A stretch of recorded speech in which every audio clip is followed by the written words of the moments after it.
Hello, my name is Charles Southern, and today I am going to be giving a presentation on a very important topic that's dear to my heart. Um, and it's about an organization that has two very important tasks. That first task is to provide security and global protection for the waterway so global commerce can transfer from one country to the next. And that second most important task is to ensure that the sea lanes stay open and free from criminal activity. So if you're asking what organization this is, that organization is the United States Navy. And I have particular experience in this subject because for the last 8 years of my life, I had the opportunity to work directly on active duty for the United States Navy.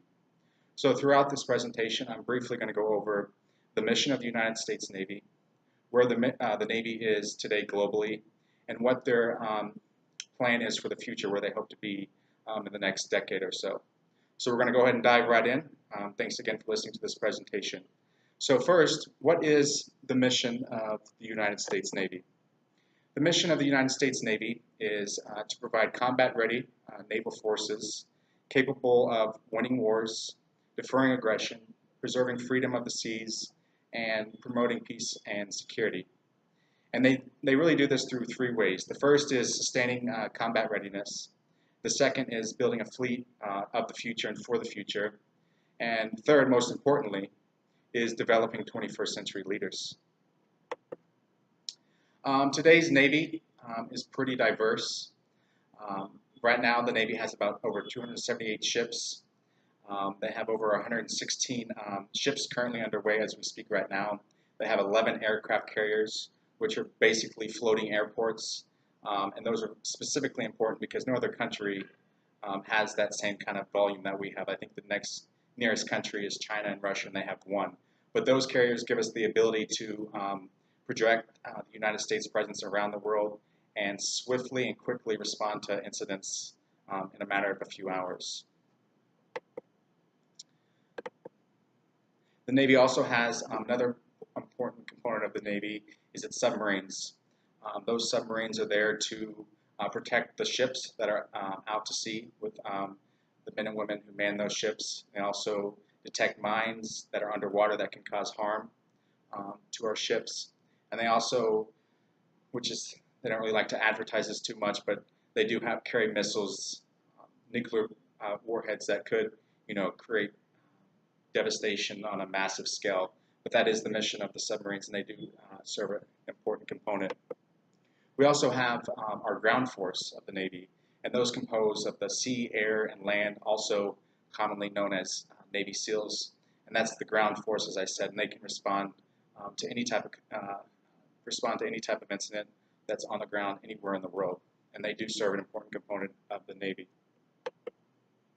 We also have support forces. We have all types of different people. So the same kind of jobs that you would see in the civilian sector, you would also see in the Navy. We have medical and dental corps. We have the advocate general, which is the lawyers and judges. They prosecute criminal cases that are in the Navy. We also have a public affairs officer, which handles all of our any type of statements that we make to the press. Those are what those men and women do. We have chaplain corps, all types of religions for that. We have Navy band of musicians. We have intelligence and cryptology. We have the supply that handle all of our supplies and goods that transit from one base to the next or one ship to the next. And we also have people that know construction and engineering that need to build these bases, build hospitals or roads and bridges, or for some of the underdeveloped countries around the world.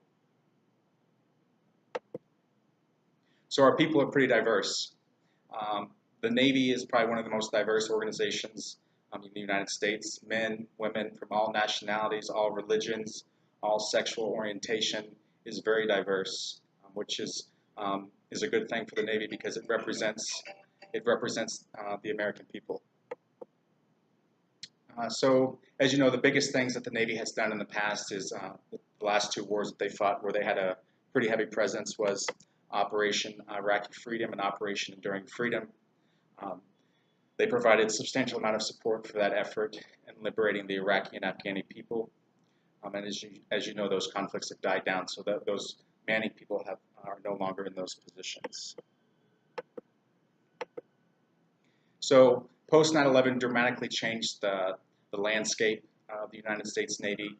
The Navy really had to focus on 4 key areas after 9/11, and that was kind of building a global network of maritime nations. So it's difficult for one country to do it by themselves, so they were building relationships on the ocean and within the country so we could team up and again protect that global commerce, that oil that's so vital for a country's interests. Additionally, some facts about the Navy and why it's so important. Many people believe the Navy is there as a fighting force, and I would say quite contrary. The most important part is that making sure that global commerce is able to transit from one location to the next, and that those sea lanes stay open so goods can be transported back and forth. Because we have over 2 billion people that live within a coast or water. We have 50,000 large ships that carry 80% of the world's trade that goes back and forth. We have about 10,000 oil tankers that ship over 60% of the world's petroleum. And we have over 238 major cruise ships embarked with 10.5 million people since 2004. So as you can see, there's a lot of activity that happens on the ocean. So it's important that there's a Navy that's capable to effectively respond to any type of incident that happens on the ocean. So like I said, 70% of the Earth's surface is water. The world's fleets carry around 90% of global exports, which is about $9 trillion. We have about 46,000 commercial ships worldwide. We have over 6,300 warships worldwide. We have over 30 nations that have navies with global reach. We have 160 nations that have some type of navy or coast guard. So a global economy, in short, depends on the ocean highways and making sure that those oceans stay open and free for criminal activity, and that global commerce and trade can go back and forth without any type of hindrance. So the U.S. Navy, they cannot do it alone.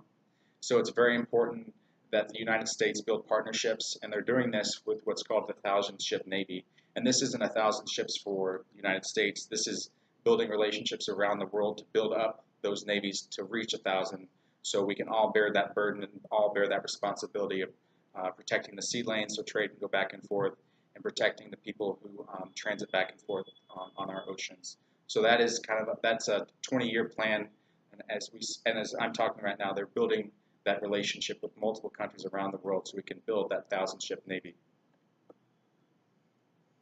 So in short, what is the purpose of this 1,000-ship Navy?